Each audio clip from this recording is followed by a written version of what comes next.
یہ میاں نواز شریف کون ہیں؟ تحریر جاوید چودھری۔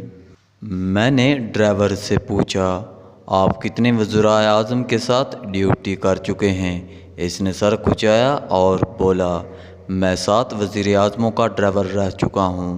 میں نے 3 درجن سے زائد عالمی لیڈروں کو ایئرپورٹ سے ایوان صدر، وزیر اعظم ہاؤس اور وہاں سے واپس ایئرپورٹ پہنچایا۔ میں نے اس سے پوچھا، کیا آپ نے محترمہ بے نظیر بھٹو اور میاں نواز شریف کے ساتھ بھی کام کیا؟ اس نے مسکرا کر جواب دیا، دونوں کے ساتھ، دونوں ادوار میں کام کیا۔ میں نے اس سے پوچھا، بے نظیر بھٹو اور میاں نواز شریف میں کیا فرق تھا؟ وہ مسکرایا اور اس نے دونوں کی شخصیت کا تجزیہ شروع کر دیا۔ ہم لوگ پوری دنیا سے چھپ سکتے ہیں، ہم خود کو اپنے دوستوں اور دشمنوں تک سے چھپا سکتے ہیں، اور ہم دنیا کو جیلی اور نقلی مسکراہٹ سے بھی بہلا سکتے ہیں، مگر ہم خود کو اپنے ڈرائیوروں سے نہیں چھپا سکتے۔ ہم لوگوں سے ہاتھ ملاتے ہیں، ان کا شکریہ ادا کرتے ہیں اور ان پر مسکراہٹیں نچھاور کرتے ہیں، مگر ہم یوں ہی اپنی گاڑی میں بیٹھتے ہیں۔ ہم مسکراہٹوں، شکریے اور بائے بائے کے ماسک اتار کر سائڈ پر رکھ دیتے ہیں، اور ہمارا اصل چہرہ پوری طرح ننگا ہو جاتا ہے، ہمارا اصل سامنے آ جاتا ہے، اور اس اصل کا پہلا گواہ ہمارا ڈرائیور ہوتا ہے۔ آپ دنیا بھر کے ڈرائیوروں کی عادتیں نوٹ کیجئے، آپ کو ان میں 3 چیزیں مشترک ملیں گی۔ آپ یوں ہی گاڑی میں بیٹھیں گے، ڈرائیور بیک مرر سے آپ کے چہرے کو غور سے دیکھیں گے، یہ اس وقت آپ کے چہرے کا ننگا پن دیکھ رہے ہوں گے، یہ آپ کا اصل روپ دیکھ رہے ہوتے ہیں۔ دوسرا، یہ جب بھی کسی جگہ رکتے ہیں، یہ گاڑی سے اتر کر دوسرے ڈرائیور کے ساتھ بیٹھتے ہیں، اور یہ چند لمحوں میں دونوں آپس میں اپنی معلومات کا تبادلہ کر لیتے ہیں۔ یہ اس سفر کے دوران اپنے صاحب کے بارے میں جو محسوس کرتے ہیں، یہ نہایت ایمانداری سے وہ سب کچھ اپنے ڈرائیور بھائی کو بتا دیتے ہیں، اور وہ یہ معلومات شام تک پورے شہر تک پہنچا دیتا ہے۔ اور تیسرا، ڈرائیوروں کی ججمنٹ بہت تیز ہوتی ہے۔ آپ پوری دنیا کو دھوکہ دے سکتے ہیں، مگر آپ اپنے ڈرائیور کو دھوکہ نہیں دے سکتے، کیونکہ یہ چہرہ پڑھنے کا ماہر ہوتا ہے۔ یہ دھوکے باز، جھوٹے، فریبی اور اچھے، نیک اور ایماندار شخص کو فوراً پہچان جاتا ہے۔ لہٰذا آپ اگر کسی شخص کے بارے میں اصل اور مکمل معلومات حاصل کرنا چاہتے ہیں تو آپ کو اس کے ڈرائیور کو اعتماد میں لینا چاہیے، اور وہ آپ کو جو معلومات دے گا وہ 100% سالڈ ہوگی۔ مجھے چند سال قبل وزیر اعظم ہاؤس کے ایک ڈرائیور سے ملاقات کا موقع ملا۔ یہ کسی کام کے سلسلہ میں میرے پاس آیا تھا۔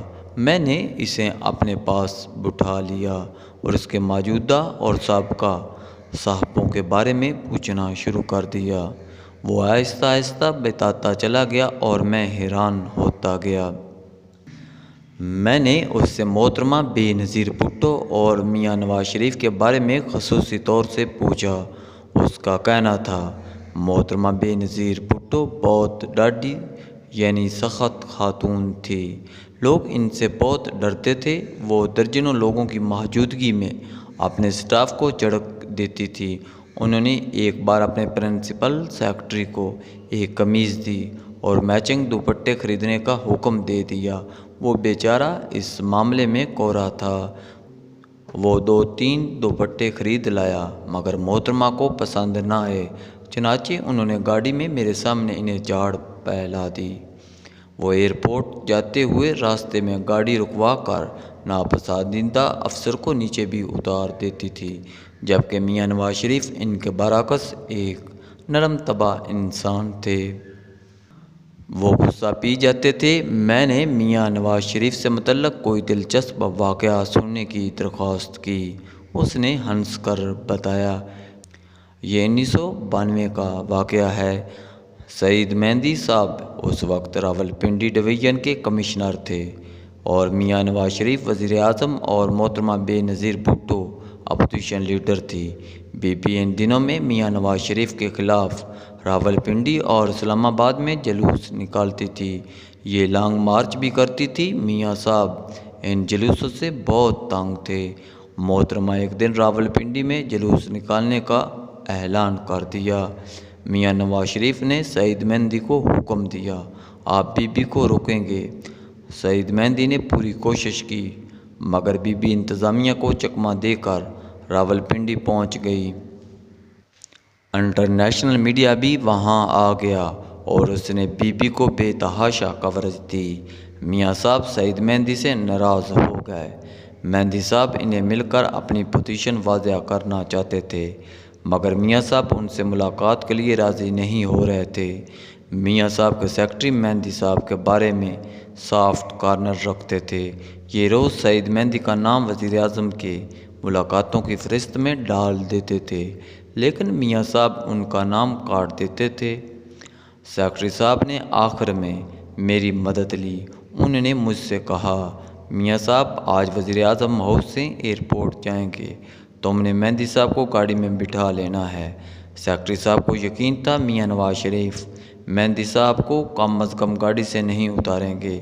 پروگرام کے مطابق میاں صاحب گاڑی میں بیٹھے اور دوسرا دروازہ کھول کر سعید مہندی بھی اندر بیٹھ گئے۔ اگلی سیٹ پر سیکرٹری صاحب بیٹھ گئے۔ ہم پرائم منسٹر ہاؤس سے باہر نکل آئے۔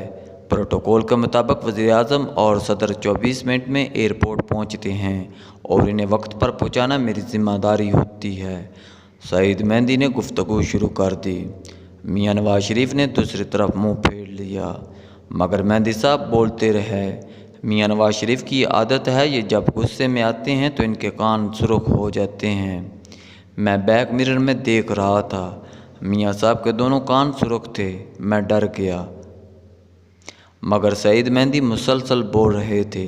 اس دوران میاں نواز شریف کی برداشت جواب دے گئی۔ وہ مہندی صاحب کی طرف مڑے اور انہوں نے غصے سے کہا، مہندی صاحب آپ کو میرے احسانات یاد نہیں آئے؟ میں نے آپ کو کہاں سے اٹھایا اور کہاں پہنچا دیا؟ میاں صاحب اس کے بعد اپنے وہ تمام احسانات دہرانے لگے جو انہوں نے مہندی صاحب پر کیے تھے۔ مہندی صاحب چپ چاپ سنتے رہے۔ وزیر اعظم جب تھک گئے تو مہندی صاحب ان کی طرف دیکھا اور میاں صاحب سے مخاطب ہوئے، میاں صاحب یاد رکھیں، مجھ پر یہ تمام مہربانیاں میرے اللہ نے کی ہیں، آپ صرف وسیلہ تھے، میں وسیلہ بننے پر آپ کا صرف شکریہ ادا کر سکتا ہوں مگر میرا شکریہ صرف میرے اللہ کی امانت ہے۔ یہ سن کر میاں نواز شریف نے چند لمحوں کے لیے منہ پھیر وہ کھڑکی سے باہر دیکھنے لگے، پھر انہوں نے اچانک میرے کندھے پر ہاتھ رکھا اور حکم دیا، گاڑی روک دو۔ ہم لوگ اس وقت فیض آباد کے قریب پہنچ چکے تھے۔ فیض آباد کا پل ابھی نہیں بنا تھا اور راول ڈیم چوک سے لے کر فیض آباد تک ویرانہ ہوتا تھا۔ میں نے گھبرا کر سیکرٹری صاحب کی طرف دیکھا، وہ بھی انتہائی پریشان تھے۔ ہم پروٹوکول کے ضابطوں کے مطابق وزیر اعظم کی گاڑی راستے میں نہیں روک سکتے تھے، چنانچہ میں گاڑی چلاتا رہا۔ میاں صاحب نے مجھے دوسری بار سخت لہجے میں حکم دیا، گاڑی روکو۔ میں نے سعید مہندی کی طرف دیکھا، ان کے چہرے پر سکون اور اعتماد تھا، وہ ذہنی طور پر ہر قسم کے حالات کا سامنا کرنے کے لیے تیار تھے۔ میں نے گاڑی روک دی۔ ہمارے رکتے ہی پروٹوکول اور سیکورٹی کی تمام گاڑیاں رک گئیں۔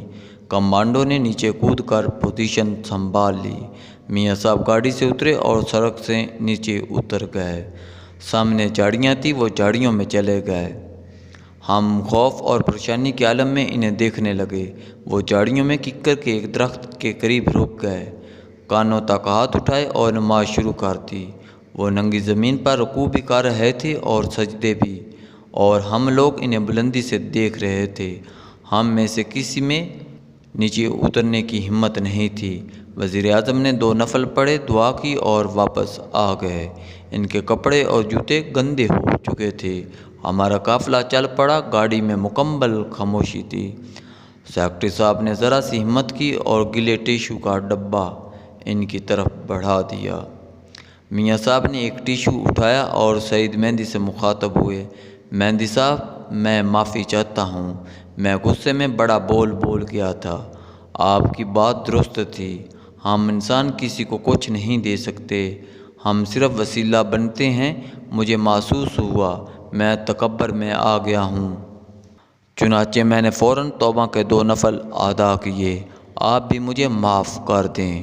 یہ سن کر سعید مہندی کی آنکھوں میں آنسو آ گئے، انہوں نے ٹیشو اٹھا کر آنکھوں پر رکھ لیا۔